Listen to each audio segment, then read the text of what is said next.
du genre. Et ça nous semblait important de donner la place à l'Amérique latine dans ce festival. Alors bien sûr, sur un plan, je dirais, un plan artistique, un plan théâtral, un plan dramaturgique, un plan culturel, mais aussi sur un plan géopolitique, de resituer dans quel contexte on se trouve. Et cette année, le contexte, il est au moins double, pour en tout cas ce que nous avons mis voulons mettre en évidence pendant cette journée.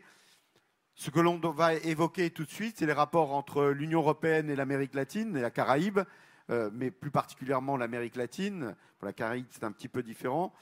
Et c'était d'autant plus important que le 17 et le 18 juillet dernier, c'est-à-dire pas plus tard qu'il y a quelques jours, se tenait à Bruxelles un nouveau sommet des chefs d'État et de gouvernement, à la fois de l'Union européenne et des gouvernements de l'Amérique latine et de la Caraïbe, ce qu'on appelle la CELAC, la Confédération des États latino-américains et caribéens. Et en l'occurrence, dans ce contexte-là, nous pensions important d'évoquer ce qui est aujourd'hui une des points durs de ces rapports, qui sont les traités de libre-échange.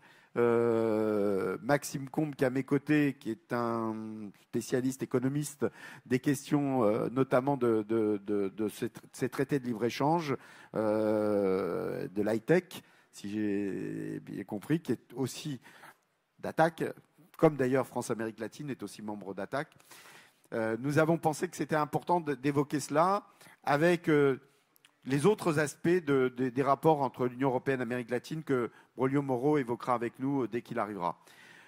Et la deuxième partie de la journée, cet après-midi, nous avons voulu évoquer les 50 ans de coup d'État qui ont eu lieu en 1973, en Uruguay le 27 juin, et au Chili le 11 septembre. Tout le monde a en tête, en tout cas tout le monde a en tête, les plus jeunes naturellement, plus par l'histoire, pour les plus anciens, dont je fais partie, parce que nous étions à cette époque-là présents en France ou d'autres, peut-être même sur place, et avons vécu cette période dramatique avec les 3 premières années du gouvernement Allende, qui au passage ont fait l'existence de France-Amérique latine, puisqu'en France-Amérique latine, à 53 ans, est né le 13 novembre 1970 en France. Donc voilà un petit peu le contexte. Alors naturellement, nous ne sommes pas là que pour la géopolitique et l'appréciation des rapports entre l'Europe et l'Amérique latine et de ce qui se passe en Amérique latine et de cette histoire, avec ce que cela représente encore aujourd'hui, les conséquences de ces coups d'État. Mais ça, on y reviendra cet après-midi.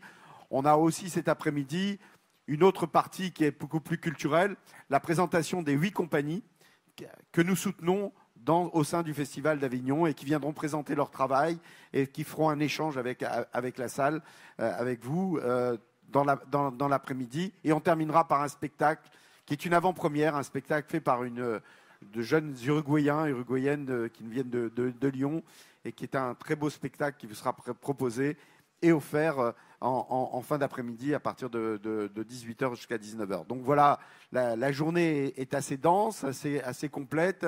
Elle se fait dans de multiples partenariats. J'ai évoqué le partenariat avec l'AFC, mais il y a le partenariat aussi avec Vaucluse Matin, mais on a d'autres partenariats avec d'autres journaux comme La Marseillaise, etc. Voilà, nous travaillons avec tous celles et tous ceux qui ont accepté de jouer ce rôle et d'apporter cette contribution. Alors, je le disais, d'abord, merci à toi, Maxime, d'être parmi nous pour cette 3e journée donc Amérique latine au Festival Off d'Avignon.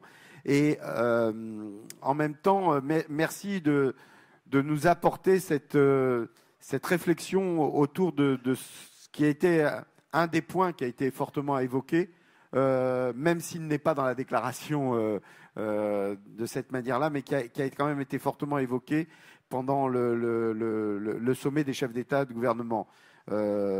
Aujourd'hui, il nous semble que cette problématique des traités de libre-échange est quelque chose qui intéresse à la fois les mouvements sociaux français, les mouvements paysans français, les syndicalistes français, mais aussi intéresse beaucoup les mouvements sociaux et les syndicats en Amérique latine.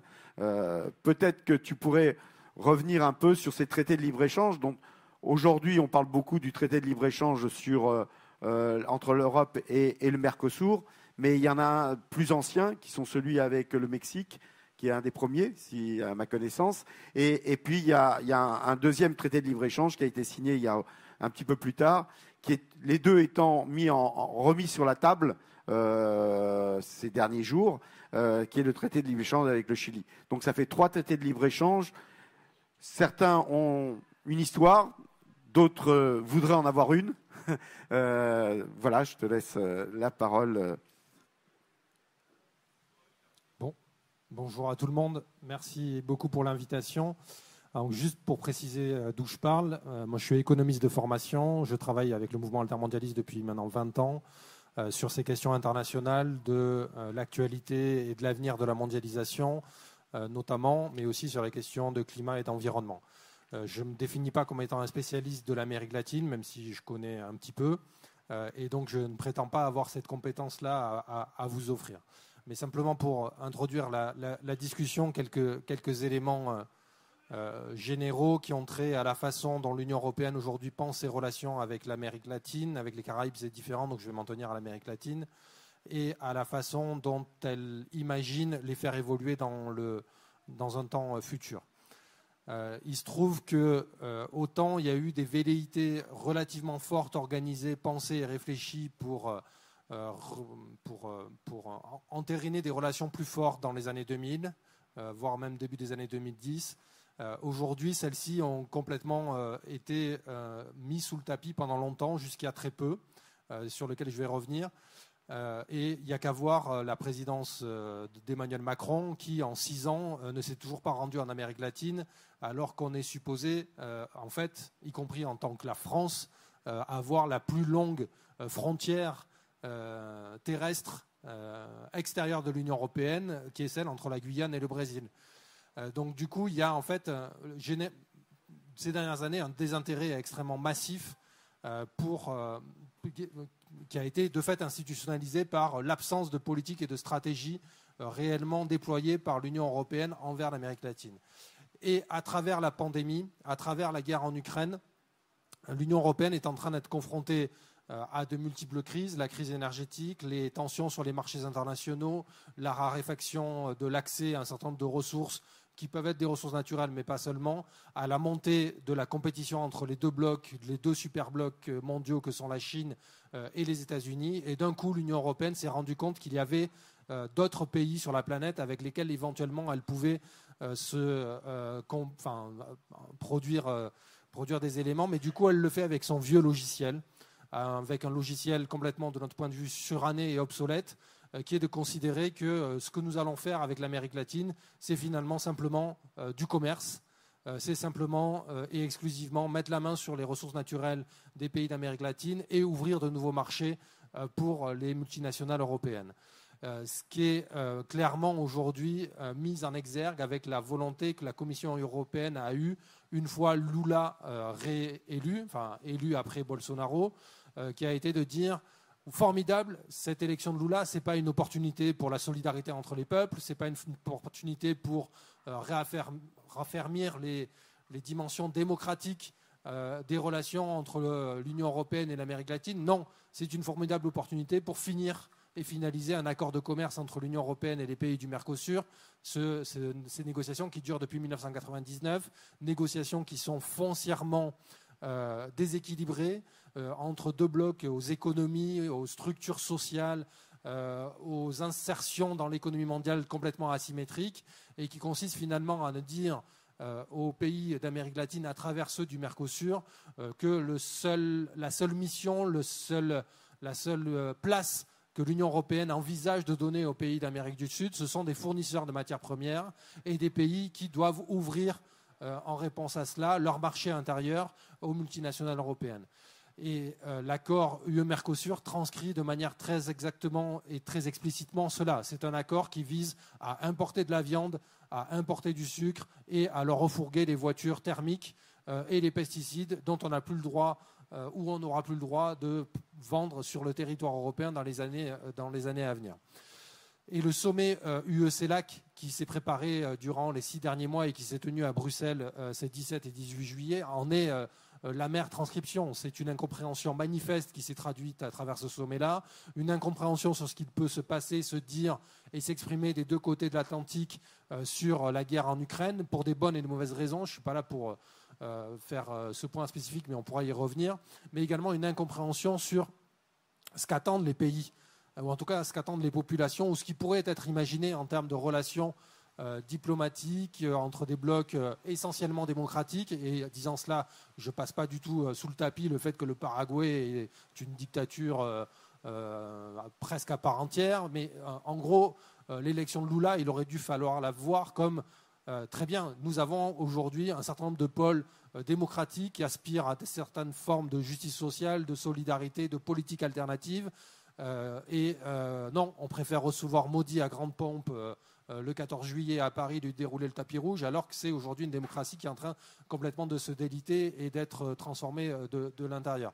Et vis-à-vis de l'Amérique latine, les seuls messages qui ont été envoyés par Bruxelles ces derniers mois, c'est arrêter de dire n'importe quoi sur l'accord UE-Mercosur. C'est votre avenir que de nous fournir des matières premières agricoles, que de nous fournir des matières premières énergétiques, que de nous fournir des matières premières minières.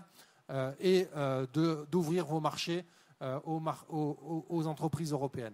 Donc c'est en fait une stratégie complètement réductrice, une stratégie sans finalité progressiste, sans finalité d'expansion, de solidarité entre les populations, et une stratégie qui est extrêmement dangereuse et pernicieuse pour l'avenir, y compris du point de vue strict de la logique commerciale. On nous dit, maintenant que c'est Lula, nous pouvons signer un accord de commerce, parce que quand Bolsonaro était là, ce n'était pas possible. Oui, mais qui nous dit que Lula sera encore là dans 30 ans ? Il y a peu de chance. Qui nous dit que Lula sera encore là dans 4 ans ? Il y a peu de chance vu la situation politique au Brésil. Donc du coup, on a beaucoup mieux à faire que d'offrir comme seule perspective, comme seul futur possible à ces pays d'Amérique latine des accords de libéralisation du commerce qui visent simplement à s'assurer qu'une part de la croissance économique mondiale qui est à venir dans les années prochaines revienne aux multinationales européennes, qui est l'unique stratégie, l'unique volonté de l'Union européenne. Et donc ce que fait la Commission européenne, c'est donc de pousser sur la finalisation de la revoyure des 2 accords de commerce déjà existants entre l'Union européenne et le Mexique, l'Union européenne et le Chili, pour donner encore plus de prééminence, plus de sécurité, plus de garanties aux entreprises européennes, et notamment sur l'accès aux matières premières. L'objectif de cette nouvelle version de l'accord UE-Chili, c'est notamment mettre la main et garantir un accès privilégié au lithium chilien, finalement aux politiques de Green Deal de l'Union européenne, sans aucune considération pour les impacts locaux que va avoir cette industrie minière, pas simplement au Chili, mais également en Argentine. Vous avez peut-être suivi ce qui est en train de se passer dans la province, je ne sais jamais prononcer son nom, mais du Jujuy, enfin voilà, il y a des oui, bah, excusez-moi, je parle un peu espagnol, mais alors pas du tout argentin, même si je les comprends. Et donc, le mouvement paysan qui est en train de se mobiliser contre des garanties qui sont en train d'être données à l'industrie minière dans ces régions-là argentines. Bon, tout ça pour dire que ce que la Commission offre aux pays d'Amérique latine en notre nom, au nom des populations européennes, c'est finalement de les cantonner dans une logique d'extrême dépendance aux marchés internationaux des matières premières, une très grande dépendance aux importations donc, de ressources naturelles, pendant que nos multinationales viendraient mettre la main sur leurs matières premières. Et ce qui est face à cette situation-là, donc sachez que pendant le sommet UE-CELAC, il y a également eu un partenariat sur les matières premières qui a été signé entre l'Union européenne et le Chili, qu'il y a la même volonté entre l'Union européenne et l'Argentine, et que pour l'instant, donc du coup, il y a cet accord entre l'Union européenne et le Chili va être finalisé. Les oppositions ne sont pas suffisamment massives. Le président Boric court après l'Union européenne, considérant que c'est sa porte de sortie géopolitique, économique, et que c'est mieux d'avoir des accords de commerce avec l'Union européenne qu'avec le reste de la planète, sans se rendre compte que ce sont des accords de commerce de même nature. Donc bloquer cet accord UE-Chili sera extrêmement compliqué, même s'il faudra s'exprimer lorsque cet accord sera signé, puis sera présenté au Conseil européen, puis au Parlement européen. Là où ça coince, c'est avec le Mexique, pour des bonnes et des mauvaises raisons. On pourra y revenir dans la discussion, même si l'accord est très avancé dans sa finalisation. Et là où ça coince, c'est avec les pays du Mercosur, et notamment avec le Brésil, et là aussi pour des bonnes et des mauvaises raisons. Vous connaissez la situation du Brésil, vous savez comment Lula a été élu et dans quelle situation politique interne il se trouve, et la pratique de Lula sur ces accords de commerce. Vous ne l'entendrez jamais dire qu'il est contre un accord de libéralisation du commerce entre l'Union européenne et le Mercosur, sans doute moins pour des questions idéologiques que pour des questions à la fois de politique intérieure et de géopolitique, parce que le Brésil a besoin effectivement de se réinsérer sur le plan international après les années catastrophiques de Bolsonaro, et que donc du coup il ne souhaite pas marquer un désaccord trop massif avec l'Union européenne. Mais la réalité, c'est que Lula est en train de bloquer l'accord entre l'Union européenne et le Mercosur. Il est en train de le bloquer pour des bonnes et des mauvaises raisons. Les mauvaises, c'est qu'il s'aligne sur les exigences de son agro-industrie. Et donc, c'est ce que nous entendons publiquement sur le fait qu'il rechigne à accepter les nouvelles exigences que l'Union européenne a posées en matière de protection de la biodiversité, de lutte contre la déforestation et de lutte contre le réchauffement climatique, en taxant, et pour partie à juste titre, l'Union européenne de considérer que l'UE est en train, au nom de ces principes-là, de mener une politique de protection de sa propre agriculture. Et une politique protectionniste. Et en fait, c'est ce que fait par exemple Emmanuel Macron de manière extrêmement basique. Emmanuel Macron est souvent présenté comme celui qui s'oppose à l'accord UE-Mercosur pour des principes, on va dire, situés à gauche, la lutte contre le réchauffement climatique ou je ne sais quoi. Macron, sa seule volonté, c'est de s'assurer que l'agro-industrie française ne sera pas mise en concurrence avec l'agro-industrie brésilienne, et il colle extrêmement précisément à la position de la FNSEA et de l'agro-industrie française. Et Lula dit, ce que vous exigez de nous sur l'agro-industrie, nous souhaiterions l'exiger de vous sur le fait que Bolsonaro a ouvert totalement, à travers cet accord-là, nos marchés intérieurs, nos marchés publics, aux multinationales européennes, avec des conséquences extrêmement néfastes. Par exemple, le système de santé unique brésilien permet de donner accès dans des dispensaires au plus près des populations à toute une gamme de médicaments qui absolument pas négligeable dans des régions reculées du Brésil, et cela passe par des marchés publics nationaux. Et bien, dans le cadre de l'accord UE-Mercosur, Bolsonaro a considéré qu'il ne fallait pas du tout sécuriser ces marchés publics et les laisser, ou pouvoir les laisser aux entreprises brésiliennes, mais que les entreprises européennes pourraient compétitionner, pourraient se positionner ces marchés publics. Donc, finalement, l'industrie pharmaceutique européenne va concurrencer l'industrie pharmaceutique brésilienne sur l'accès aux médicaments pour les populations les plus pauvres et les plus reculées au Brésil. Et cela, Lula dit, c'est pas possible. C'est pas possible parce que je veux préserver mon système de santé et parce que moi qui viens du monde de l'industrie, je veux conserver des outils de politique industrielle qui permettent de soutenir l'industrie brésilienne existante contre les velléités d'ouverture et de mise en concurrence avec les industries européennes. Et plutôt que d'entendre cela, plutôt que de dire, écoutez, effectivement, peut-être qu'on est allé trop loin dans la négociation avec Bolsonaro et peut-être que nous pourrions revenir en arrière et en tout cas garantir un certain nombre que certains outils de politique économique du Brésil soient maintenus à disposition du Brésil, l'Union européenne, sa réponse est de dire ce n'est pas possible de rouvrir les négociations sur le contenu de l'accord UE-Mercosur. Soit vous prenez nos exigences sur les questions de déforestation, de climat et tout cela, soit ça, soit rien, et allez vous faire voir. Sincèrement, ce n'est pas acceptable. Et c'est ce que nous devons collectivement faire entendre, c'est que nous avons beaucoup de choses à faire avec les pays du Mercosur, parce que nous avons beaucoup de choses à faire avec les pays d'Amérique latine. Nous avons à refonder des relations qui soient sur des bases beaucoup plus saines, beaucoup plus sérieuses et beaucoup plus raccords avec les grands objectifs que sont les nôtres au XXIe siècle, la lutte contre les inégalités, la lutte contre le réchauffement climatique, effectivement la lutte contre la déforestation, mais cela ne passera pas par plus de commerce international. Cela passera par des partenariats, cela passera par des soutiens mutuels et réciproques sur lesquels il faut s'engager. Et donc ces accords de commerce, il faut les bloquer, pas simplement parce que ce sont des accords mauvais, mais parce que c'est une géopolitique à rebours de ce qu'il faudrait faire et de ce qu'il faudrait mener au XXIe siècle, qui nous est proposé par l'Union européenne. 2-3 propositions en la matière. Il serait possible aujourd'hui d'aller vers ces pays et de leur dire « Ok, on voit bien que l'enjeu du XXIe siècle, c'est notamment une forme ou des formes de développement d'une économie verte. Et après, on peut mettre tout ce qu'on veut derrière. Mais derrière cette économie verte, il y a aujourd'hui des brevets qui sont déposés, des accès aux technologies dites vertes. Toutes ne sont pas de même niveau et je ne suis pas le promoteur de l'ensemble des technologies vertes, bien au contraire. Mais une des possibilités qu'il y aurait serait de dire, OK, voyons avec les pays du Mercosur, voyons avec les pays d'Amérique latine, voyons avec les pays d'Amérique latine et des Caraïbes, comment nous assurons que nous pouvons mettre accès et favoriser l'accès dans l'ensemble de ces pays à l'ensemble des technologies dites vertes qui sont celles qui doivent prendre le pas sur les technologies d'aujourd'hui.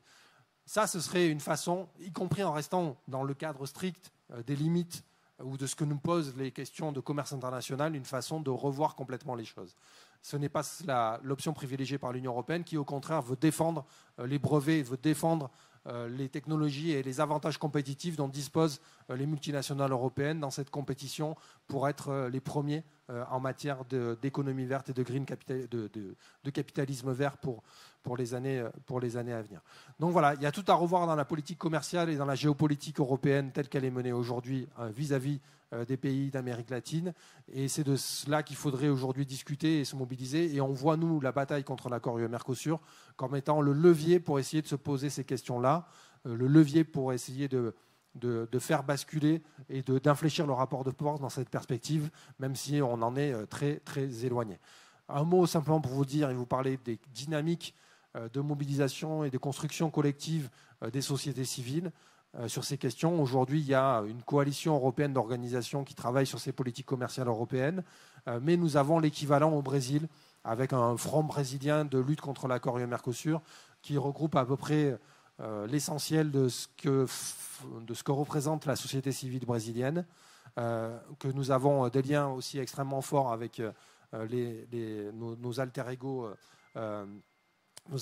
argentins, également, mais alors de manière plus sommaire, parce qu'une partie de la société civile soutient Boric et soutient cet accord de commerce entre l'Union européenne et le Chili, et également au Mexique. Et que c'est l'ensemble de ces organisations-là qui, en parallèle du sommet donc UE-CELAC, UE Amérique latine, qui s'est tenu ces 17 et 18 juillet à Bruxelles, que nous avons organisé à la fois une conférence de 5 heures au Parlement européen en lien avec 3 groupes politiques du Parlement européen, les sociodémocrates, les Verts et la gauche européenne, avec la présence plus d'une douzaine de députés européens. Donc on peut mener des batailles dans les mois à venir au Parlement européen sur ces questions-là, que nous avons organisé toute une série d'initiatives après sur les 2 jours, et notamment une réunion pour définir conjointement ce que nous pouvons travailler collectivement dans les années à venir.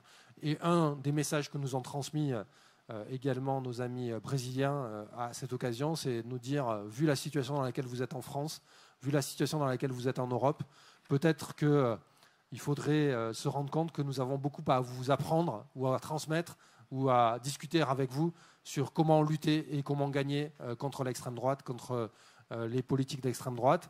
Alors, le Bolsonaro n'est plus là, le bolsonarisme n'a pas disparu au Brésil, mais nous, l'extrême droite n'est pas au pouvoir, mais par contre l'extrême droite est partout dans nos débats, dans l'espace public. Donc du coup, peut-être que l'avenir de ces relations entre l'Union européenne et l'Amérique du Sud, en tout cas entre des sociétés civiles, c'est d'avoir un grand front international contre l'extrême droite au pouvoir, l'extrême droite dans les têtes, l'extrême droite dans les débats, l'extrême droite dans l'espace public. Voilà ce que je voulais transmettre avec vous, ce que je voulais vous transmettre dans un premier temps ce matin ici à Avignon. Merci beaucoup. Garde ton micro 2 minutes encore, Maxime, parce que avant de laisser la parole, et on accueille Braulio Moreau, qui est à la fois du Bureau national de France-Amérique latine, mais aussi journaliste. On peut dire que c'est à RFI ou c'est interdit? Maintenant, c'est dit, ouais. En tout cas, qui est là comme journaliste et comme membre du Bureau national de France-Amérique latine et qui a, depuis des années, plus d'une vingtaine d'années maintenant, travaillé sur ces questions aussi de rapport entre l'Europe et l'Amérique latine, traité de libre-échange. Mais il va y revenir. Mais juste un mot là, Maxime. Tu as évoqué la géopolitique tout à l'heure dans ton intervention. Il n'en reste pas moins que Madame Ursula von der Leyen a fait un tour en Amérique latine il n'y a pas longtemps. Elle leur a proposé une sorte de nouvelle route de la soie en opposition aux Chinois qui sont de plus en plus présents en Amérique latine. Et elle a évoqué dans ce qu'elle a appelé le Gateway, je ne sais plus comment ça s'appelle. L'initiative Global Gateway. Elle a proposé 10 milliards d'investissements de l'Union européenne, si j'ai bien compris, indépendamment ou dépendamment d'un traité ou des traités, en l'occurrence, puisqu'il y en a au moins 3, 2 déjà signés et en cours de renouvellement, mais déjà en cours, et celui donc tu viens d'évoquer avec le Mercosur. Donc finalement, il y a quand même un véritable enjeu de bataille internationale sur ces questions économiques. L'Union européenne prend sûrement pas le bon chemin avec ce genre de traité, tu l'as évoqué. Il n'en reste pas moins que géopolitiquement, il y a véritablement une vraie bataille économique internationale. Oui, effectivement, j'ai pas évoqué cette initiative de la Commission européenne. En fait, tout le monde à Bruxelles, parce qu'ils vivent dans une bulle, certainement, est surpris. Alors, ce n'est pas maintenant au mois de mai, au mois de juin, au mois de juillet 2023. Ça fait quelques années qu'ils s'en rendent compte, mais ils ont du mal à évoluer sur la question de la présence des intérêts chinois en Amérique du Sud, mais également en Afrique, sans même parler de l'Asie du Sud-Est. Et ça les effraie. En gros, ils ont peur que le monde devienne chinois. Ça fait des années que les spécialistes d'Amérique latine, que les gens qui travaillent sur ces questions, moi j'ai eu l'occasion de passer 6 mois en Amérique du Sud en 2010, et je rencontrais déjà des gens qui me racontaient, qui m'expliquaient que les intérêts, alors qu'on n'était qu'en 2010, que la Chine n'avait réellement décollé que depuis une dizaine d'années, intégré l'OMC depuis 2001, et qui m'expliquaient par A plus B combien les intérêts chinois se déployaient dans de nombreux pays d'Amérique latine, et pas simplement sur le plan économique, mais également sur le plan de la culture, sur le plan de l'influence géopolitique, sur le plan de l'influence politique et tout cela. Bon, c'est arrivé aux oreilles de Bruxelles principalement 5-8 ans plus tard. Et là, à travers la pandémie et à travers les questions que j'ai un peu évoquées, les nouveaux enjeux de ce 21e siècle, ils se rendent compte qu'il faut faire différemment. Ou qu'il faut un peu adapter. Ils n'adaptent pas sur la réponse qu'ils apportent, c'est plus de commerce international, on va mettre la main sur les ressources naturelles, comme je l'ai évoqué. Mais ils ont mis, pas simplement cela sur la table, ils ont mis effectivement, alors ce n'est pas nécessairement 10 milliards, ça va être beaucoup plus, on parle maintenant de 40 milliards, ça peut monter certainement à plus, 40 milliards et 100 projets qui sont dans les tuyaux. Ce sont des projets d'infrastructure, ce sont des projets pour aller investir dans les ports, ce sont des projets pour aller investir dans les infrastructures de transport. Ce sont des projets qui sont effectivement calqués, sans nécessairement toute l'expérience qui va avec, sur les routes de la soie chinoise. C'est l'Union européenne qui est en train de copier la Chine sur sa façon de faire pour l'Amérique latine et pour essayer de réinsérer les intérêts économiques européens au cœur des zones dynamiques sur le plan économique et financier d'Amérique latine. Et c'est effectivement prononcé, énoncé par la Commission européenne comme étant, si vous êtes docile, si vous acceptez que les intérêts européens soient satisfaits du point de vue de l'Union européenne dans nos relations Amérique du Sud, Union européenne, eh bien nous investisserons massivement, à la fois par de l'argent public et par de l'argent privé, dans l'économie sud-américaine. Ces investissements-là, en soi, ne sont pas nécessairement à rejeter dans leur absolu. La question, c'est de voir dans les détails. La façon de faire, par contre, ne convient pas. Parce que la façon de faire ne s'appuie aucunement sur la réalité sociale et économique qui serait nécessaire à mettre en œuvre sur les territoires des pays considérés, et que c'est une alliance, pour ne pas faire trop long et que Broglio puisse parler également, mais l'Union européenne a une conception des relations avec les pays tiers comme étant celle, mais c'est ce qu'elle est en train de faire ou essayer de faire avec l'Afrique. Elle vient de finaliser un accord avec le Kenya. C'est de considérer qu'elle aura atteint ses objectifs lorsque, on va l'énoncer comme ça, avec des termes anciens, lorsque la bourgeoisie européenne et la bourgeoisie sud-américaine auront trouvé leur intérêt mutuel dans le développement de projets économiques et financiers qui satisferont leurs intérêts réciproques aussi bien en Europe qu'en Amérique du Sud.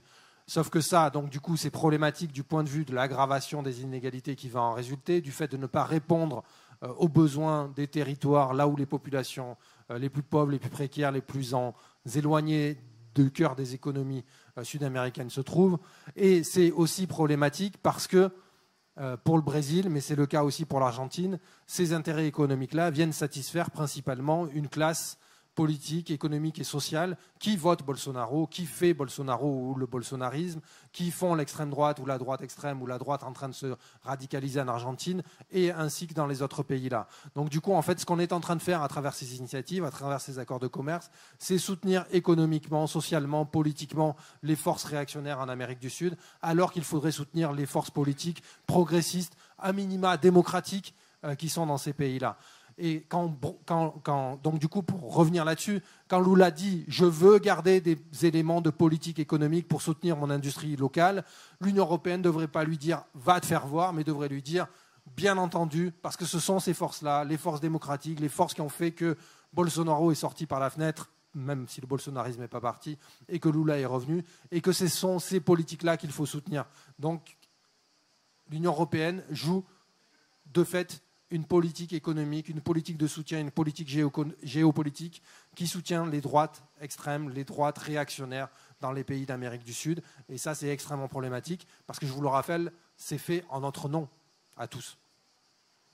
Merci pour ces éléments. Je propose de donner la parole déjà à Broglio, Moreau. Et on donnera après, vous aurez bien sûr la possibilité de poser beaucoup de questions. On a un peu de temps, juste après l'intervention de Broglio. Donc, Broglio, depuis 2003, premier Forum social européen, on a évoqué ces traités de libre-échange pour la première fois à Paris, lors de ce Forum social européen. Et on a évoqué la situation du traité du Mexique. En réalité, on a une expérience de ce que sont ces traités de libre-échange et on a tu as notamment œuvré dans ce sens-là, lors des tribunaux permanents des peuples en 2006, 2008 et 2010, à la fois à Vienne, à Lima et à Madrid, interroger les mouvements sociaux et les peuples latino-américains sur ce que représentent ces traités de libre-échange. Donc, cette expérience, finalement, de ces traités de libre-échange, parce qu'on a parlé du présent et du futur, mais ils ont un passé. Absolument. Allô. Oui, bonjour à tous et à tous. Absolument, et merci Fabien pour la question. Et je voudrais, pour répondre, revenir un peu, rebondir sur la dernière intervention de Maxime. Je vais vous lire une chose qui fait partie du passé et vous allez comprendre ce qui va se passer à l'avenir. Je vais vous lire la chose suivante. C'est un document de 2010. C'est le sommet des chefs d'État et de gouvernement Union européenne, Amérique latine. Il est là. C'est un document de 24 pages. Okay. Ce document, entre autres, point 33, signale le suivant. Nous nous sommes mis d'accord pour créer un nouveau mécanisme d'investissement vers l'Amérique latine avec le but principal d'aider à mobiliser des fonds pour faire le développement de l'Amérique latine, etc., etc., etc. En plus, nous allons créer, lors du sommet à Lima, une fondation Union européenne-Amérique latine. Je parle bien 2010. Et je vous dis une autre chose. Dans les plans d'action, qui sont 12 pages de plus, il parle d'une question importante, le thème de la migration. Et là, dit la chose suivante, nous c'est-à-dire l'Union européenne et l'Amérique latine, nous allons promouvoir le plein respect des droits de l'homme de tous les migrants et améliorer la situation de ces personnes-là. Ça fait 13 ans qu'on parle de ça. Quelle est la situation aujourd'hui?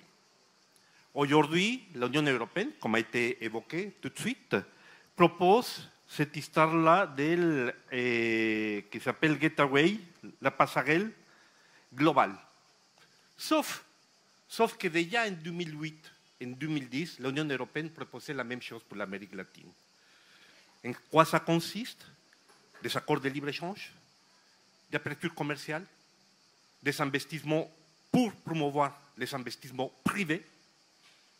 On revient au passé avec un discours supposé moderniste, d'actualisation, de renforcement des rapports entre l'Union européenne et l'Amérique latine. Il faut dire non. Ils sont en train de nous vendre la même chose qu'il y a 13 ans avec les résultats qu'on connaît déjà. Et là, je me permets de revenir sur la question posée par Fabien. Moi, je suis mexicain d'origine. Le Mexique, c'est le premier pays avec lequel l'Union européenne a signé un accord global, dit global, l'année 2000. Ça fait 23 ans. C'est-à-dire qu'on a déjà la possibilité de faire un bilan, presque un quart de siècle après, de ces résultats-là. Le Mexique a été aussi le premier pays de l'Amérique latine à signer un accord, ça en 1994, avec les États-Unis et le Canada, l'accord de libre-échange États-Unis, Canada, Mexique. Aujourd'hui, à l'époque ALENA, aujourd'hui TECAM. Bien. Il s'avère que dans les deux accords commerciaux, que ce soit avec l'Union européenne, que ce soit avec les États-Unis et le Canada, les principes, c'était ça va permettre le développement, ça va permettre la croissance, ça va permettre l'industrialisation du pays. Bien. La croissance économique du Mexique depuis l'année 2000 jusqu'à aujourd'hui, c'est de 2,5% moyenne annuelle. 2,5% moyenne annuelle. C'est-à-dire que les espoirs d'escompter de ces accords-là ne fonctionnent pas. Le Mexique, je vais vous dire, il a signé 43 accords de libre-échange. 43. Le seul pays qui dépasse le Mexique, c'est le Chili, avec 55 accords de libre-échange signés de par le monde. Mais il y a un problème. Il y a un problème là-dedans. Quel est ce problème-là? Que aussi bien le Mexique comme le Chili, dans la liste des pays de l'Organisation de coopération et développement économique, les deux font partie de cet organisme-là, sont les deux pays qui régissent les taux d'inégalité les plus forts. Les plus forts. Donc, pas de croissance, augmentation, ou en tout cas, la inégalité se maintient, et évidemment, une externalisation, une transnationalisation de la production qu'on peut la détailler point par point. Je ne vais pas m'arrêter là pour ne pas donner beaucoup de chiffres. Mais ce que je vous dis, c'est qu'on n'est pas décroissé contre les accords de libre-échange. Ce n'est pas ça. Parce que j'imagine que beaucoup d'entre vous se disent, bon, c'est là, pourquoi être contre les accords de libre-échange? Non, le problème c'est que ces accords de libre-échange n'aident pas au développement, n'aident pas à la cohésion sociale. Les accords à l'intérieur, le commerce à l'intérieur de l'Amérique latine, les 33 pays de l'Amérique latine ne représentent que 14% de la production de toute l'Amérique latine. Le commerce de l'Union européenne, entre les pays de l'Union européenne, c'est 70%. C'est beaucoup plus intégré. Il y a beaucoup plus de répercussions à l'intérieur de la région. C'est ça qu'on devrait faire. On doit promouvoir des accords de coopération d'abord entre les pays de l'Amérique latine.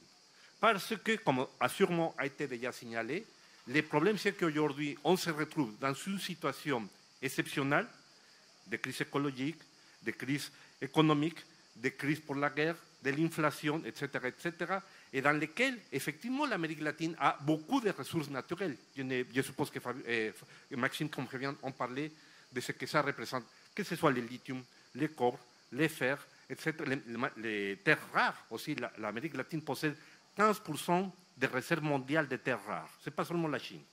Donc il y a, comme a été signalé, des intérêts précis de l'Union européenne pour rentrer dedans, avec les résultats que nous connaissons aujourd'hui et qui ne peut pas marcher à nouveau à partir de ces soi-disant modernisations qui nous propose l'Union européenne. Pour finir dans cette première partie, je vous donne d'autres dates. L'Union européenne, les 27 membres de l'Union européenne sont à peu près 450 millions d'habitants. Okay?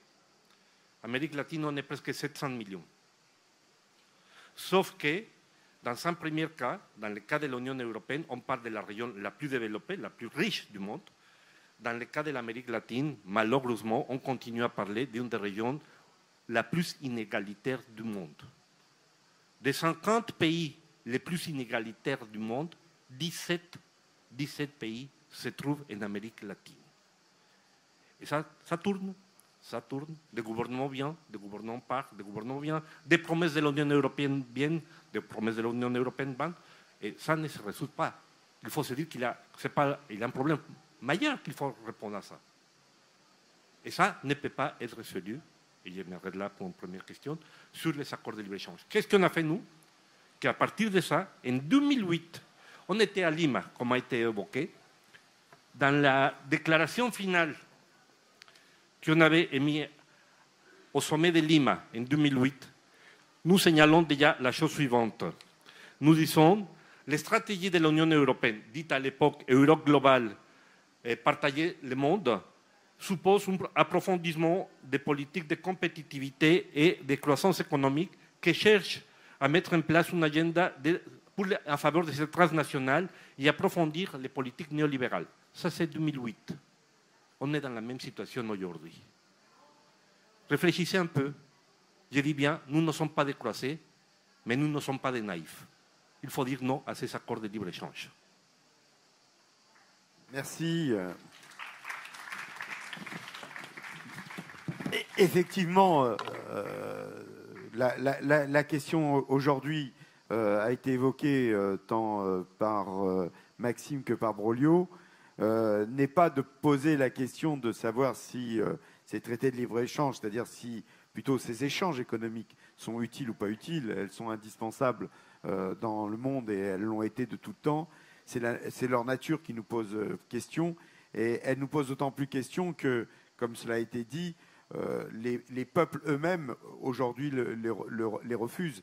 Et justement, Broglio, juste encore quelques mots avant de donner la parole à la salle, ce qui était, me semble-t-il, intéressant dans les tribunaux permanents des peuples qui ont été organisés donc en 2006, 2008 et 2010, ce sont ces témoignages-là qui ont été récoltés, à la fois, bien sûr, de ceux qui ont subi ces traités localement, mais aussi ceux qui craignaient leur extension par ailleurs. Est-ce que tu peux en redire deux mots Effectivement, nous avons créé en 2003 le réseau Enlazando Alternativas, que c'était un partenariat entre les organisations de l'Amérique latine et de l'Union européenne en partant d'un critère. Il ne s'agissait pas de développer la solidarité traditionnelle qui s'était développée auparavant des pays riches qui vont aider les soi-disant pays pauvres. Nous avons créé ce réseau-là avec une idée précise, c'était, attention, il faut s'opposer à l'avancée du néolibéralisme, parce que ce que nous sommes en train de vivre en Amérique latine, vous allez le vivre bientôt dans l'Union européenne. À partir de là, à partir du fait qu'à ce moment-là, il y avait une forte présence, une vague des investissements des entreprises européennes en Amérique latine, nous avons décidé, parce qu'il y avait un discours de la part de Bruxelles, de dire attention, attention, une chose sont les entreprises européennes, une autre chose sont les entreprises des États-Unis. Nous sommes beaucoup plus respectueux des droits de l'homme, des droits de la nature, etc., etc. Et nous avons dit, OK, on va gratter un petit peu sur les faits, où sont les violations des droits de l'homme, qui fait ces violations des droits de l'homme. Grosso modo, tout au long du premier tribunal à Vienne en 2006, à Lima, Pérou en 2008 et à Madrid en mai 2010, nous avons présenté le cas de 76 entreprises européennes, et pas les moindres, qui étaient accusées par des populations locales de l'Amérique latine de violations répétées des droits de l'homme. c'était dans le cas Total, c'était une de ces entreprises-là, c'était les entreprises françaises de l'eau, c'était les téléphonies Nokia de la Finlande, c'était les entreprises de l'automobile en Allemagne, c'était les banques espagnoles. Donc, toutes ces entreprises-là faisaient partie du commerce en Amérique latine, participaient en Amérique latine, en violant clairement les droits de l'homme, les droits humains, les droits de la nature, etc. Il y a eu, dans 3 sécessions, la priorité a été donnée aux victimes, des gens qui suivaient les agissements de ces entreprises transnationales. C'est-à-dire, ce n'étaient pas les spécialistes qui venaient parler, c'était les représentants des communautés, des associations, des syndicats, des organisations de femmes qui sont venus à témoigner dans ces 3 sessions du tribunal permanent des peuples de ces agissements, de ces violations des droits de l'homme. Vous pouvez consulter ça, si vous voyez les tribunaux permanents des peuples session Amérique latine, pour les transnationales, vous saurez toute l'histoire de ces situations-là. Et ce qui était innovateur, c'est que justement, disons que la préparation de chacune des cas qui ont été présentés devant le tribunal se faisait avec des organisations et de l'Europe et de l'Amérique latine. Parce que la violation des droits de l'homme de la part des entreprises espagnoles, on les vit ici en Europe. Des violations des droits de l'homme des entreprises françaises, on les voit ici en France et ailleurs. Et donc, il s'agissait justement de comparer ce que faisait d'un côté et de l'autre et les mettre à disposition de la population. Le tribunal, à chaque fois, a été, disons, les juges de ce tribunal, c'était des spécialistes venus par le monde entier. Et laissez-moi vous dire qu'on avait sollicité aux entreprises d'aller se défendre au tribunal. Ils ont reçu la communication officielle, la sollicitud de présenter pour se défendre devant le tribunal. Seulement une entreprise espagnole, Pescanova, lors de la session de Madrid de mai 2010, a accepté d'aller pour dire que c'était faux. Elle participait dans la production de poissons au Nicaragua, l'industrialisation des poissons au Nicaragua. Après la session du tribunal, les copains, les employés qui avaient présenté la demande contre Pescanova ont été licenciés. Qu'est-ce qu'il a fait l'Union européenne? Zéro, rien. Ça, c'est l'attitude de l'Union européenne vis-à-vis de ces situations-là. Donc, ça sont quelques expériences que nous avons vécues et c'est pour ça que nous disons encore une fois, nous ne partons pas de zéro. Nous avons une expérience et c'est pour ça que nous continuons à nous battre contre un discours qui essaie de nous vendre un paradis qui n'existe pas. Merci. Peut-être des interventions cette fois-ci ou des questionnements de la salle. Tiens, je te laisse le micro, Sonia. Je voudrais simplement préciser, parce qu'il y a encore des représentations, qu'il y a un spectacle programmé dans le festival IN, Dispatch, qui reprend le tribunal des peuples et notamment ce procès qui avait été réalisé à la demande de France-Amérique latine. Donc vous pouvez y assister, c'est une metteuse en scène bretonne, Julie Alliot, Dispatch, et vous pourrez réécouter ces témoignages du tribunal des peuples par les témoins qui sont réellement venus déposer ce jour-là. Est-ce qu'il y a des questions? Voilà. Il y avait aussi Gérard là-bas. Bonjour. Non, c'est bon, tu peux parler. Oui, ça va. Il y a besoin de rien faire, tu parles. Formidable. Merci beaucoup. Heureusement que Maxi Combe n'est pas un spécialiste de l'Amérique latine, a-t-il dit, parce que s'il l'était, il nous aurait parlé pendant 3 heures. Je suis en accord absolu avec tout ce que vous avez dit. Juste par rapport à Lula, peut-être nuancer les choses. Lula est dans une position intérieure très compliquée.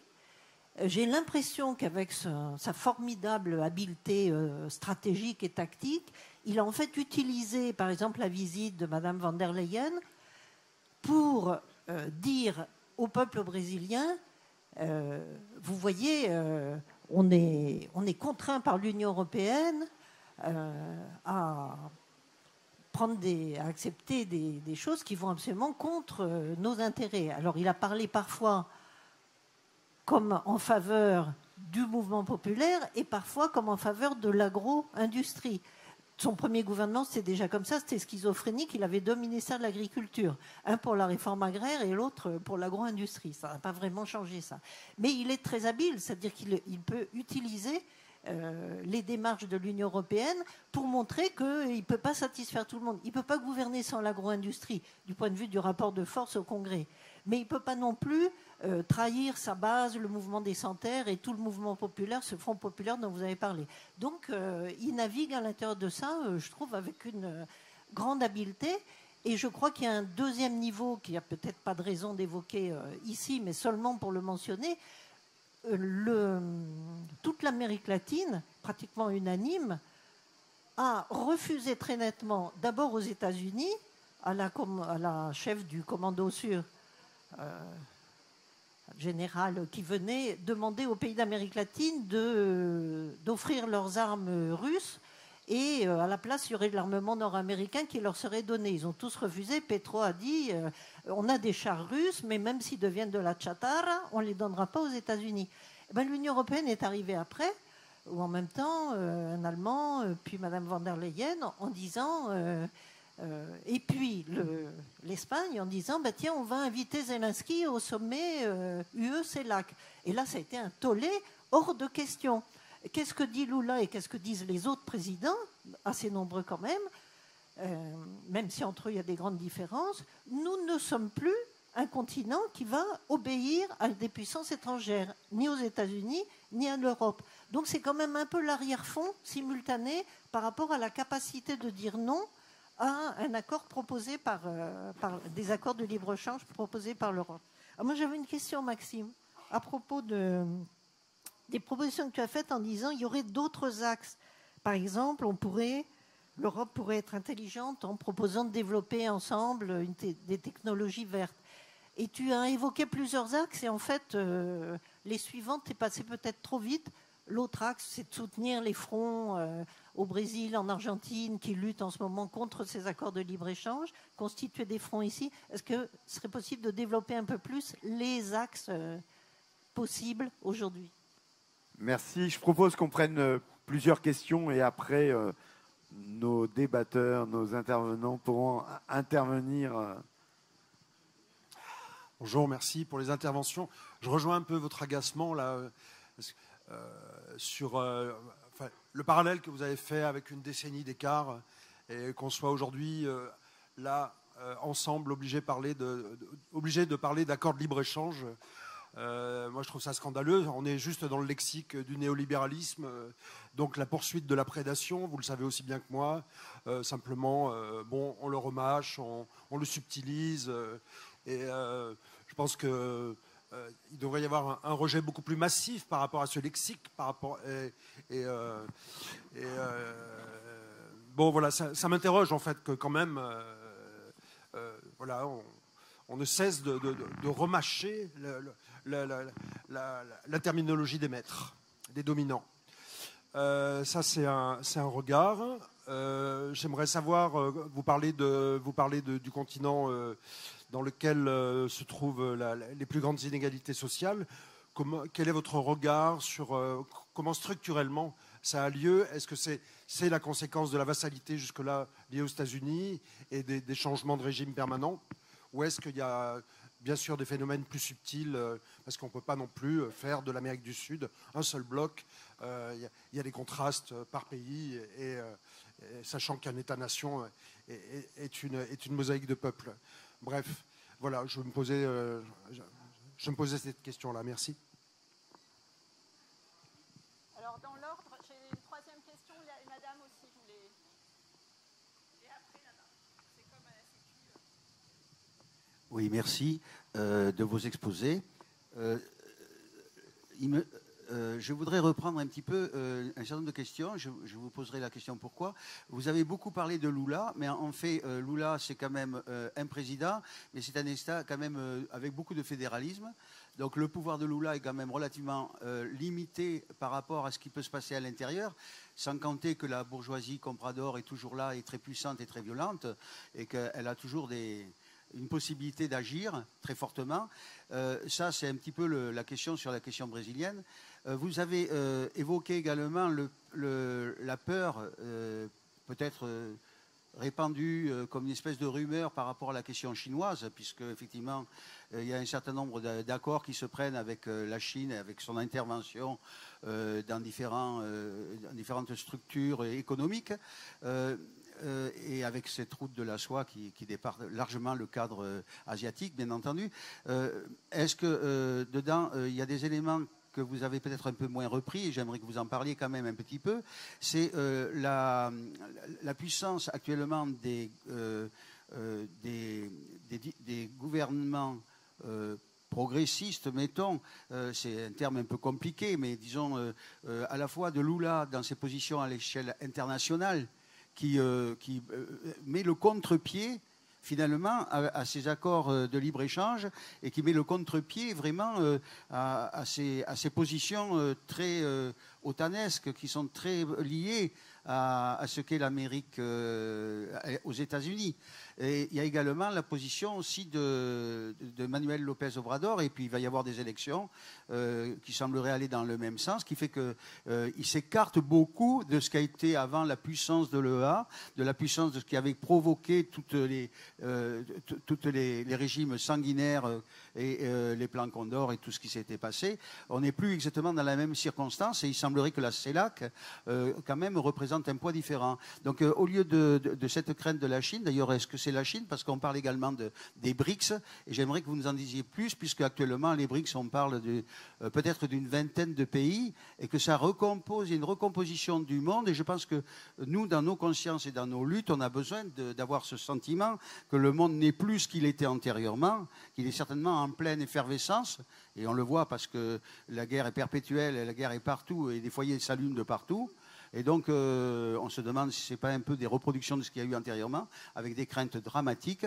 Donc, est-ce qu'il n'y a pas effectivement des possibles bien différents aujourd'hui? Bien sûr, ça dépend peut-être de la conscience des peuples. Quand je vois ce qui se passe au Pérou, malheureusement, avec des fois des distensions qui ne permettent pas à des présidents d'avoir les coups des franches par rapport à une antériorité, quand je vois ce qui se passe au Chili, qui malheureusement est pratiquement dans la situation de la période pinochetiste, alors qu'il y a eu des élections et tout, c'est un peu dommage. Voilà, donc c'est ces questions-là que je voudrais que vous développiez un petit peu. Une dernière? Non, une dernière première ronde. Il y avait la dame qui... Une dernière première ronde. Voilà la dame là devant. Il y a trop de et questions. Puis, il y aura d'autres questions, hein, ne vous inquiétez pas. Mais peut-être laisser nos amis répondre dans un premier temps. Madame, à vous. Bonjour, merci pour vos Le micro analyses. plus proche de vous. Merci pour vos analyses et pour les informations qui vous avez si clairement exposées. Et je voulais vous poser une question. Vous avez dit qu'il y avait les accords qui coinçaient avec le Brésil et le Mexique pour des bonnes ou mauvaises raisons. Vous avez fait une exposition sur ce qui s'est passé avec le Brésil. Est-ce que vous pouvez nous dire aussi ce qui se passe avec le Mexique? Merci. Bien, voilà, on a là un certain nombre de questions qui sont, à mon avis, très pointues, si je puis dire, dans la manière de poser les problématiques. Donc, je vous laisse le soin d'y répondre, même si je pourrais apporter mon opinion, mais là, ce n'est pas pour mon opinion qu'on vient aujourd'hui. Il y a beaucoup de questions et je vais en laisser de côté. Sur Lula et la première question, et sur le fait que vous pointiez le fait qu'il est dans une situation extrêmement compliquée et qu'il fait preuve d'habilité pour gérer cela. Mon propos n'était ni d'être pro-Lula, ni d'être anti-Lula ici, c'est pas mon sujet. C'est juste de vous rendre compte de ce qui est en train de se passer dans les négociations entre l'Union européenne et les pays du Mercosur, en sachant précisément que la situation au Brésil est effectivement compliquée, elle l'était déjà et elle l'est encore plus, et en sachant que Lula n'intervient pas sur ces questions, en tout cas ne le présente pas ainsi à travers un prisme idéologique. Il intervient toujours sur ces questions de relations internationales, de commerce international, de libre-échange, à travers un prisme relativement finalement classique, mais souvent incompris du coup en Europe, parce qu'on en attendrait des présidents de gauche ou progressistes d'Amérique du Sud qui viennent dans le débat géopolitique avec des positions d'abord idéologiques, alors que Lula, oui, tient compte de la réalité politique, économique et sociale de son pays, et il ne va jamais dire publiquement au niveau international, je ne veux pas d'un accord avec l'Union européenne parce que ça favoriserait trop mon agro-business destructeur de la forêt amazonienne. Si on attend ça de Lula, on sera déçu. Donc c'est dans ce cadre-là que je me plaçais, et donc de comprendre ce qu'il est en train de jouer. Et ce qu'il est en train de jouer, alors j'ai pas le fin mot, je ne sais pas jusqu'où il veut aller, et je ne lui fais pas de chèque en blanc. Et donc en ce sens, je ne suis pas certain que Lula et la CELAC soient aujourd'hui sur un positionnement contre les accords de libre-échange en général ou contre ces politiques libérales. Je suis même plutôt circonspect sur une telle prise de position. Mais ce que je comprends de la position de Lula sur l'accord UE-Mercosur, c'est qu'il vient avec une position qui est de considérer que ce que l'Union européenne prétend obtenir du point de vue de la protection de son agribusiness, lui dit il n'y a aucune raison que vous protégiez votre agribusiness dans la mondialisation en train de se renouveler et se transformer, et que moi je n'ai pas les moyens, parce que Bolsonaro vous a laissé toute la possibilité pour le faire, que je n'ai pas les moyens de protéger mon industrie actuelle, naissante ou innovante. Et donc il a toute une série de préconisations et d'exigences qui sont en rien des exigences antilibérales, de mon point de vue, qui sont simplement des exigences d'un chef d'État qui considère que sa politique économique doit être dotée d'une certaine capacité d'autonomie, de souveraineté nationale, et qui ne doit pas dépendre exclusivement des marchés internationaux et de choix qui sont faits à l'extérieur du pays. Grosso modo, il veut, de la même manière qu'on essaie de le faire en Europe avec d'autres outils, il veut s'assurer de pouvoir soutenir son industrie technologique. Il veut être certain de pouvoir soutenir son industrie agroalimentaire qui fournit localement en alimentation les populations. Bref, il veut simplement ne pas être dessaisi de l'ensemble de ses politiques économiques, ce qui devrait être la base de l'ensemble. Voilà. Et à travers cela, il envoie un message aussi à son opinion publique qui est de dire regardez comment Bolsonaro a en fait vendu l'économie et les politiques sociales que nous avons menées et que nous sommes en mesure de mener si nous conservons des outils de politique économique là-dessus. Puisque vous l'avez évoqué, sur les éléments de contexte internationaux et sur l'Ukraine, ce qu'a dit, il y a en fait une incommunication totale. Ils ne se comprennent pas entre l'Union européenne et les pays de la CELAC et globalement les pays qui ont compté dans le sommet UE-CELAC de ces derniers jours, donc Lula, Fernandez en Argentine, Petro. Et ce que leur ont dit sur ces questions de géopolitique internationale et de guerre, c'est que vous ne pouvez pas exiger de nous que nous nous alignions sur vous sur l'Ukraine, alors que la position que vous prenez sur l'Ukraine n'est absolument pas la même que la position que vous avez prise sur l'Irak, sur d'autres pays du Moyen-Orient, et qu'en gros votre géopolitique à géométrie variable en fonction de la réalité des pays, eh bien aujourd'hui vous en payez les conséquences, et donc nous ne nous alignerons pas comme vous l'avez fait là-dessus. Ceci, attention, moi je n'en fais pas l'éloge, je comprends d'où ça vient, mais attention aussi à l'incompréhension totale que ça peut faire apparaître dans l'opinion publique européenne. C'est-à-dire qu'aujourd'hui l'opinion publique européenne n'est pas en mesure de comprendre pourquoi un certain nombre de pays dans le Sud ne s'alignent pas sur les positions européennes. Et donc, du coup, on a là en fait, une incommunication ou une incapacité à parler des mêmes choses et voilà, qui est porteuse de conséquences extrêmement négatives de tous les côtés et de fragmentation encore plus importante de la géopolitique mondiale. Et de cela, ni l'Union européenne, de mon point de vue, ni les pays de la CELAC n'en tireront réellement profit. Et je comprends très bien pourquoi il y a cette position, mais en fait, c'est problématique pour tout le monde. Il n'y a pas les bons et les méchants.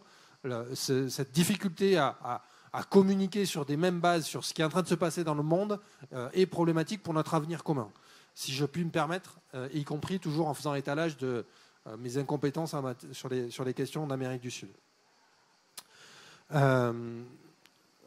ne reviendrai pas sur les inégalités en Amérique du Sud et sur leur origine et tout cela. J'ai quelques avis là-dessus en tant qu'économiste, mais ce n'est pas de mon ressort et ce n'est pas là-dessus qu'on m'attend. Peut-être juste un mot sur... deux mots sur les axes possibles de travail.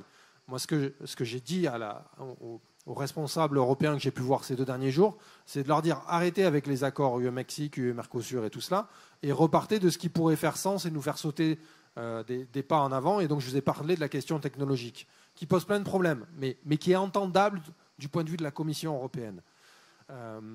Mais on peut avoir le même type de choses qui pourraient être traitées sur les questions sanitaires et sociales en lien direct avec les leçons que nous devrions tirer de la pandémie. Comment nous aidons structurellement en tant qu'Union européenne, non pas à ce que la bourgeoisie des pays sud-américains prenne encore plus d'ampleur, mais à réduire les inégalités dans ces pays-là.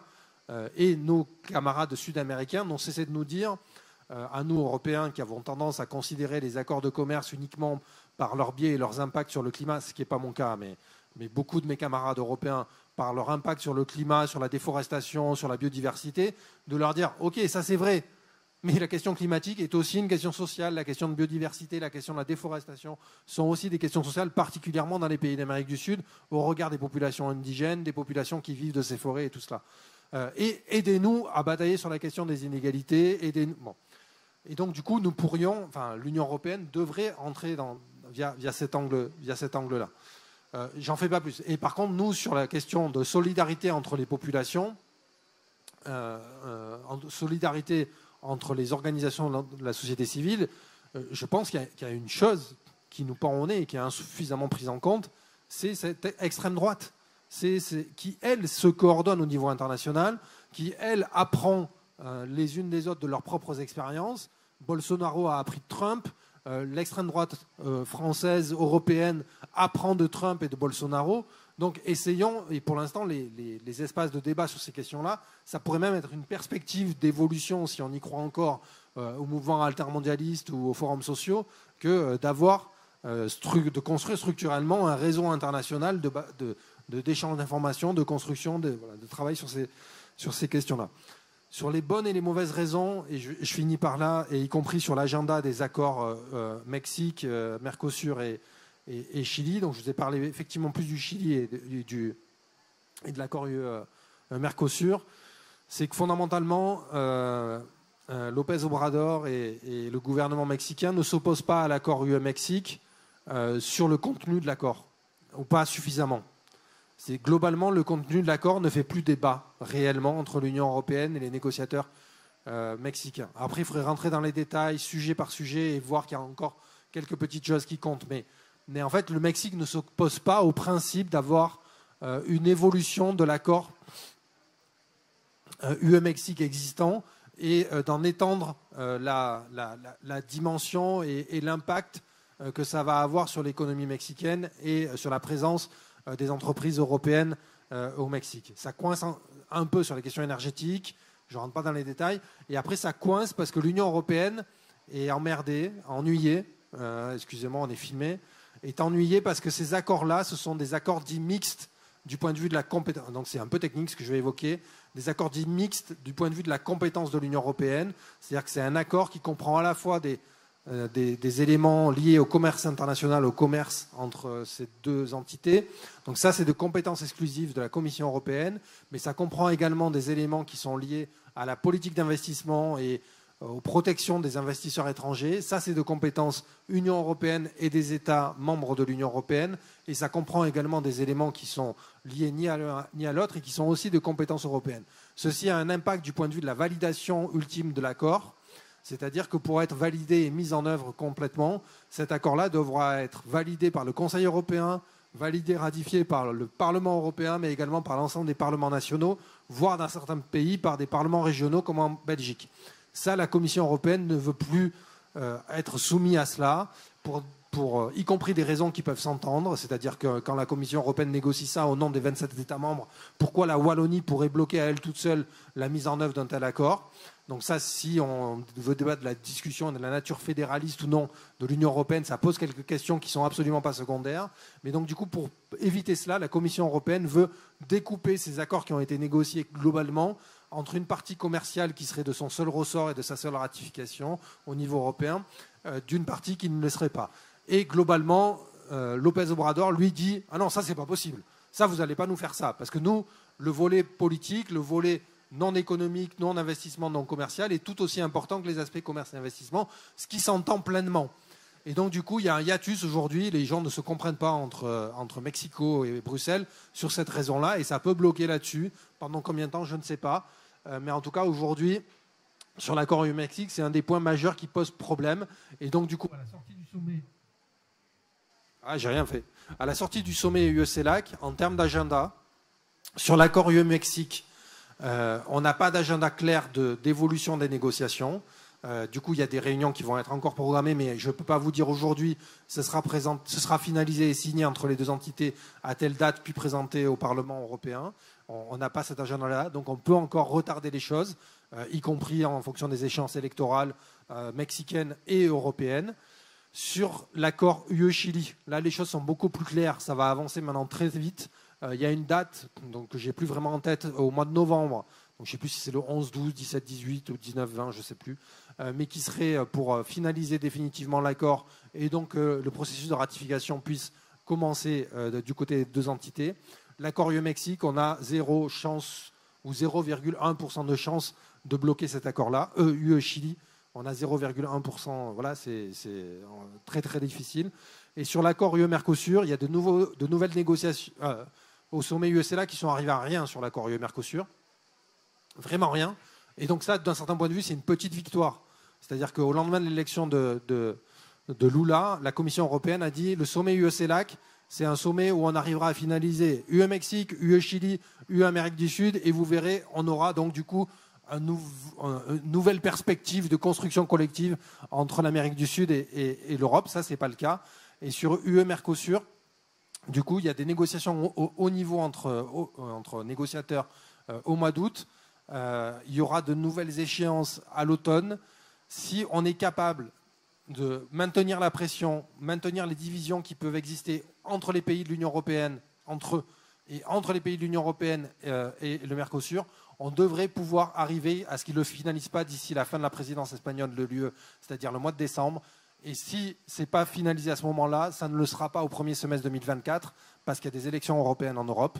Et Emmanuel Macron fera tout ce qu'il peut pour qu'il n'y ait pas l'accord UE-Mercosur qui vienne au milieu des élections européennes, à minima en France. Et donc, du coup, nous aurons gagné du temps et c'est ce que nous cherchons à faire. Et je suis désolé, j'ai été trop long dans les réponses aux questions. Alors, je vais quand même laisser la parole à Brolio. Mais il répondra aussi à l'autre question. Oui, très rapidement. La première chose sur laquelle je voudrais rebondir, parce que ça vous expliquera une partie de la situation actuelle. Pardon. Regardez ces cartes-là, et Guisset bien l'a vu. Là, de ce côté-là, c'était la situation du commerce en Amérique latine l'année 2000. De l'autre côté, c'est en 2020. Dans le premier cas, c'était la présence de l'Union européenne et des États-Unis, les poids des États-Unis et de l'Union européenne en 2000. À côté, donc là, vous voyez rouge, c'est la Chine. C'est comme ça qu'a changé la situation ces dernières années. Okay? Et c'est ça que, comme a été signalé, fait paniquer aujourd'hui l'Union européenne. Or, ça concerne pas seulement l'Amérique du Sud, ça concerne aussi le Mexique, parce que dans la géopolitique actuellement de confrontation États-Unis-Chine, il y a toute une partie dans laquelle la Chine essaye de répatrier des entreprises vers le Mexique pour continuer à exporter vers les États-Unis. Les États-Unis continuent à répatrier des entreprises des États-Unis en Chine vers le Mexique pour garder sa compétitivité. Je veux dire par là que ce qui était signalé à l'instant, c'est-à-dire ces histoires-là des accords de libre-échange, l'année 2000, c'était grosso modo l'Union européenne, les États-Unis et l'Amérique latine. En 2020, la situation est complètement différente. C'est les États-Unis, la Chine, l'Europe, l'Amérique latine et en partie Russie même. Même la Russie. OK? Ça, c'est la première question que je crois qu'il faut avoir en tête. Parce que, comme Maxime l'a dit, ce n'est pas seulement un problème de commerce. Il y a beaucoup de choses qui sont là-dedans, dans toutes ces négociations. Et c'est pour ça que nous concerne à tous ce débat-là. Ce n'est pas un problème de spécialistes ou pas de spécialistes.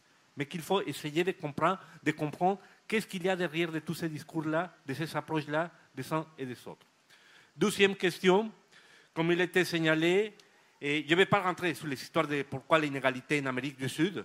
Ça, c'est une histoire historique, ça, des racines historiques. La question, c'est que ce soit, il y a eu une réduction de la pauvreté en Amérique du Sud lors du boom des matières premières, c'est-à-dire grosso modo entre 2002 et 2011. Après la Covid, cette réduction de la pauvreté, et surtout de la pauvreté extrême, a explosé. C'est-à-dire aujourd'hui, on a plus de gens qui vivent en pauvreté extrême qu'il y a 4 ans en Amérique latine. Ça, c'est la situation. Ce qu'explique d'ailleurs, et ça complète ce que signalait Maxime, c'est qu'on peut parler de Lula, on peut parler de Petro, on peut parler de Boric, on peut parler de López Obrador. La situation en Amérique latine est complètement inestable. Inestable. Pour quelle raison? Instable, pardon, instable. Pour quelle raison? Parce que, justement, on n'arrive pas, des accords bien, des gouvernements bien, mais on n'arrive pas à stabiliser une situation de partage de la richesse entre la population. C'est une des raisons principales. La deuxième, vous la connaissez peut-être, c'est que lors des dernières élections, effectivement, Petro a gagné les élections, Boric a gagné les élections, Lula a gagné les élections, mais dans la plupart de ces pays-là, les congrès, les parlements, c'est d'opposition, c'est dominé par l'opposition, ce qui bloque beaucoup des initiatives, et surtout qu'effectivement, ces gouvernements, l'ensemble de ces gouvernements, aujourd'hui, ne sont pas opposés aux accords de libre-échange. Sont dans les nuances, effectivement, mais l'ensemble, regardez en détail les positions des uns des autres, et vous verrez qu'ils ne sont pas opposés à des accords de libre-échange, alors que, de mon point de vue très modeste, c'est ce qu'on devrait faire, et je l'ai signalé tout à l'heure, serait de se réorienter vers une sorte d'intégration plus profonde côté Amérique latine en tant que telle. Beaucoup plus d'intégration de l'Amérique latine. Et les données sont très larges pour expliquer pourquoi serait beaucoup plus rédituable que regarder ailleurs. Concernant la Chine, encore, et le Brésil, parce que ça c'est important. Je ne sais pas si vous êtes au courant que le Brésil vient de signer un accord avec la Chine pour des échanges de marchandises dans lesquels on n'utilisera plus les dollars. On utilise les renminbi, la monnaie chinoise, pour faire des échanges entre le Brésil et la Chine. Chose qui a été promue aussi, ou qui a été poussée aussi par les gouvernements argentins. Le problème, c'est que le gouvernement argentin est déjà en train de sortir. Les élections sont bientôt, et c'est évident que les résultats qu'on aura. Et donc, tout ça pour dire quoi? Que, comme l'a signalé Maxime, nous allons vers une situation, disons, pas d'instabilité, d'indéfinition de ces accords commerciaux-là. Le cas du Mexique, c'est vrai, ce que Maxime signalait, pourquoi le gouvernement de López Obrador refuse aujourd'hui la signature de l'accord. Le problème, c'est qu'il y a les élections l'année prochaine. Donc cet accord-là ne sera pas ratifié avant l'année prochaine, oui. On peut gagner 5 minutes. Merci, c'est gentil. Première chose. Deuxièmement, qu'effectivement, il y aura les élections européennes et ça va changer la situation. Et la raison pour laquelle il faut continuer à se battre, pas seulement dans le cas de le Mercosur, parce que Maxime dit, pour le cas du Mexique et pour le cas du Chili, c'est plié. Oui, le problème, c'est que même si c'est plié, le problème c'est que ce sont des accords dits de nouvelle génération. Qu'est-ce que je veux dire par là? Et je vous ajoute une couche de complexité au problème. C'est que dans ces accords de nouvelle génération, il y a un problème central qui sont les investissements, les droits des investisseurs étrangers. C'est-à-dire que moi, investisseur européen, je vais investir au Brésil, je vais investir au Paraguay, je vais investir en Colombie. Et si jamais il y a un pépin, un litige entre les pays en question et moi, j'ai le droit de faire appel à un tribunal international, alors que le pays en question doit se plier aux droits des pays concernés. Ça, c'est le rangé. Parce que, et je finirai avec ça, l'Union européenne, les entreprises de l'Union européenne ont présenté énormément de demandes devant les tribunaux internationaux, les transnationales européennes, contre des pays de l'Amérique latine, notamment l'Équateur, l'Argentine, le Venezuela, le Mexique. Ce sont des milliards de dollars qui sont en jeu là. Pour quelle raison? Parce que ce sont les intérêts des entreprises transnationales. Si on laisse passer ça, c'est la porte ouverte pour bloquer ce que peut être une politique d'intégration et de développement de nos pays et de notre société. Je crois que c'est ça aussi qu'il faut avoir en compte, prendre en compte lorsqu'on parle de la situation des accords de libre-échange. Et bon, il reste des questions dans l'air, mais ça, c'est la situation aujourd'hui. Vous aviez une question, monsieur, peut-être rapidement. Alors, si ce serait trop long, il y a encore cet après-midi. Il y a encore cet après-midi. Non, voilà, je crois qu'effectivement, on a essayé dans cette matinée d'essayer de poser la problématique des rapports Union européenne-Amérique latine parce que nous sommes au lendemain d'un sommet qui a été important. On n'a pas pu, bien entendu, pousser plus loin le débat parce que le temps ne nous le permet pas, mais il y avait beaucoup d'autres choses à évoquer, notamment la position de l'Union européenne par rapport à Cuba, qui n'a pas été évoquée, notamment du blocus vis-à-vis de Cuba. On n'a pas évoqué non plus, effectivement, ça a été donné tout à l'heure, la BRICS. Quel est le rapport aujourd'hui des BRICS dans ce contexte qui est évoqué? Il y a bien des questions qui mériteraient d'être approfondies, mais parce que ce sujet Europe-Amérique latine n'est pas qu'un sujet qui a trait aux questions économiques, qui pose des questions sociales, qui pose des questions environnementales, qui pose aussi des questions qui ont été à plusieurs reprises posées par Maxime, de la montée de l'extrême droite et de ce rapport aujourd'hui, de cette pression de l'extrême droite au plan international, mais notamment en Europe et en Amérique latine. Ces questions-là, je le dis pour ceux et celles qui auront la possibilité d'y être, vont être reprises lors de l'université d'été des mouvements sociaux qui aura lieu à Bobigny, à l'université de Bobigny au mois de août, du 23 au 27 août. Beaucoup de débats que nous organisons France-Amérique latine, mais aussi Stop Mercosur, mais aussi d'autres attaques, etc., vont aller dans le sens d'approfondir aussi ces débats-là avec beaucoup d'invités latino-américains et brésiliens. Cela étant, je vous invite à 15h30 jusqu'à 17h, 13h30, pardon. Non, j'étais au deuxième débat.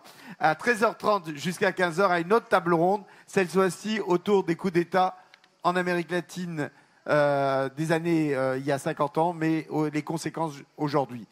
Donc, merci à Maxime, merci beaucoup de ta présence, merci à Brolio, merci à vous d'avoir été présents pour ce débat, et à 13h30 pour la suite.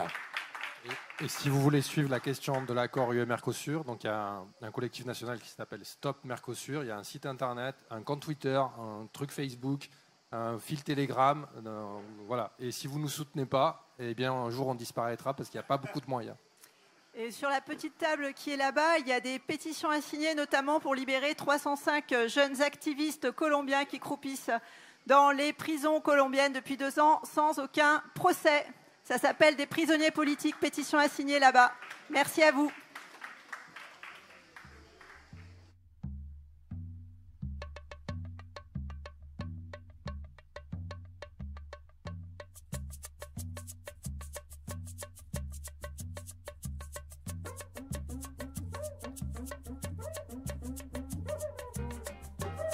alvorada, lá no morro, que beleza. Ninguém chora, não há tristeza, ninguém sente de sabor. O sol colorido é tão lindo,